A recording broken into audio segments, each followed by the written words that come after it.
नमस्कार, माधुरीज किचनमध्ये तुमच्या सगळ्यांचे अगदी मनापासून स्वागत. आज आपण अगदी सोप्या पद्धतीने, अगदी चविष्ट आणि वेगळ्या पद्धतीचा काहीतरी नवीन म्हणून नाश्ता बनवणार आहोत.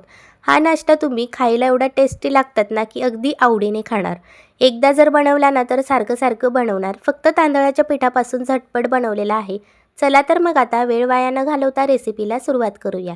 त्यासाठी एका कढईमध्ये एक पळी तेलामध्ये हिंग आणि जिऱ्याची फोडणी दिली. त्यानंतर त्यामध्ये आपण 3 लाल मिरच्या घेतल्या, त्या पण भाजून घेतल्या. त्यानंतर त्यामध्ये एक छोटीशी वाटी शेंगदाणे टाकले, ते पण आपल्याला छान भाजून घ्यायचे आहे. 1 वाटी खोबरं, थोडंसं कढीपत्त्याची पानं, थोडीशी कोथिंबीर आणि चवीपुरता मीठ हे सगळं टाकून आपल्याला परतून घ्यायचं आहे. शेंगदाणे थोडेसे लालसर होईस्तोवर भाजून घ्यायचे. त्यानंतर हे सगळं साहित्य आपल्याला एका ताटात गार व्हायला काढायचं आहे. त्यानंतर एका मिक्सर जारमध्ये टाकायचं आणि याचं आपल्याला वाटण तयार करायचं आहे. यामध्ये पाण्याचा वापर करायचा नाही, कोरडाच मसाला तयार करून घ्यायचा आहे. त्यानंतर आता आपण गॅसवर परत कढई तापायला ठेवली, ज्यामध्ये आपण 1 वाटी पाणी आणि 1 वाटी तांदळाचं पीठ टाकून घेतलं. त्याआधी आपण पाण्यामध्ये 1 पळी तेल, चवीपुरता मीठ टाकायचं. पाण्याला उकळी आली की त्यामध्ये 1 वाटी तांदळाचं पीठ टाकायचं. त्यानंतर सगळं पटकन एकजीव करायचं आणि घट्ट होईस्तोवर आपल्याला हे एकजीव करत राहायचं आहे. त्यानंतर आपल्याला 5 मिनटं वाफ काढून घ्यायची. नंतर हा तांदळाच्या पिठाचा गोळा आपल्याला एका ताटात टाकून घ्यायचा आहे. गार झाल्यानंतर आपल्याला थोडंसं तेल लावून छान असा सॉफ्ट मळून घ्यायचा आहे.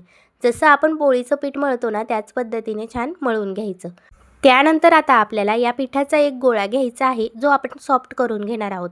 त्यानंतर पीठ लावून आपल्याला हा लाटून घ्यायचा आहे. जर तुम्हाला छोट्या छोट्या पुऱ्या लाटायच्या असेल तर त्याही लाटू शकतात किंवा एक मोठी पुरी लाटून एखाद्या झाकण्याच्या साहाय्याने कट करून घेऊ शकतात. मी एक मोठी पुरी लाटून घेतली. त्यानंतर एका वाटीने मी ही पुरीमधले छोट्या छोट्या पुऱ्या कट करून घेतल्या.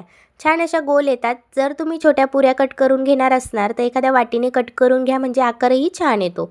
त्यानंतर सगळ्या पुऱ्या आपण त्याच पोळपाटवर ठेवल्या आणि त्यामध्ये आता आपण मसाला भरूया. जो मसाला आपण वाटून तयार केलेला होता ना, तोच आपण 1-1 चमचा या पुरींवर टाकून घेणार आहोत.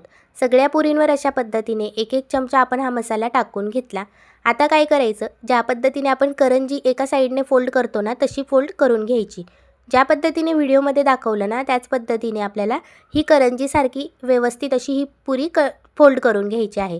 आता आपल्याला काय करायचं, सगळ्या पुऱ्या आपण बनवून घेतल्या आणि आता एक चाळण घ्यायची, जिला आपण तेल लावून घेणार आहोत.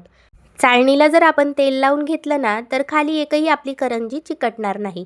या करंजीला आपण मसाला करंजीसुद्धा म्हणू शकतो. जे नाव द्यायचं ते द्या, पण खायला एवढी टेस्टी लागते ना. आता आपण ह्याच पद्धतीने सगळ्या करंज्या छान अशा या चाळणीमध्ये ठेवून घेणार आहोत. त्यानंतर आपण गॅसवर एका कढईमध्ये पाणी तापायला ठेवलं होतं, ज्यावर आपण ही चाळण ठेवून घेणार आहोत. त्यानंतर आपल्याला जास्त वेळ वाफ काढायची नाही, फक्त 5 ते 7 मिनटं वाफ काढून घ्यायची आहे. त्यानंतर झाकण ठेवून आपल्याला 5 ते 7 मिनटं वाफ काढून घ्यायची. हे बघा, संपूर्ण करंज्या आपल्या वाफवल्या गेलेल्या आहेत. गार झाल्यानंतर अगदी छान होतात, नरम पण राहत नाही आणि अगदी कडकही होत नाही. त्यानंतर आता आपण एका कढईमध्ये 2 पळी तेल टाकून घेतलं, ज्यामध्ये आपण 1 चमचा जिरे, 1 चमचा पांढरी तीळ टाकली. त्यानंतर 1 चमचा आपण लाल तिखटसुद्धा टाकून घेतलं. हे सगळं टाकल्यानंतर आधी तेलामध्ये हे छान असं परतून घ्यायचं. आता आपण यामध्ये सगळ्या करंज्या 1-1 करून टाकून घेणार आहोत. सगळ्या करंज्या यामध्ये टाकून घ्यायच्या आणि सगळ्या परतून घ्यायच्या. 5 मिनटं मस्त कुरकुरीत होईस्तोवर आपल्याला या परतत राहायच्या आहे. ह्या करंज्या जर आपण वाफवून घेतल्या ना तर अजिबात तुटत नाही आणि खायला तर एवढ्या टेस्टी लागतात ना. 1 नंबर रेसिपी आहे. एकदा ही रेसिपी जर तुम्ही ट्राय केली ना, थोडा वेळ लागतो बनवायला, कमी साहित्यात बनते पण थोडासा वेळ घेते बनवायला. पण जर एकदा बनवली ना तर सगळे अगदी आवडीनेच खातील. एकदा तुम्ही ही रेसिपी मुलांसाठी नक्की ट्राय करा, त्यांनासुद्धा खूप आवडेल. तिखटऐवजी तुम्ही मिरचीचा वापरसुद्धा करू शकतात, पण तिखट जर टाकलं ना तर ह्या दिसायलासुद्धा अगदी छान दिसतात. ह्याच पद्धतीने आपण 5 मिनटं परतून मस्त अशा कुरकुरीत ह्या करंज्या फ्राय करून घेतलेल्या आहेत. तुम्ही बघू शकतात, न तुटता अगदी छान अशा संपूर्ण मसाला करंजी आपली झालेली आहे. तांदळाच्या पिठाचा हा नाश्ता सगळ्यांना खूप आवडेल. तुम्ही एकदा नक्की ट्राय करू शकतात.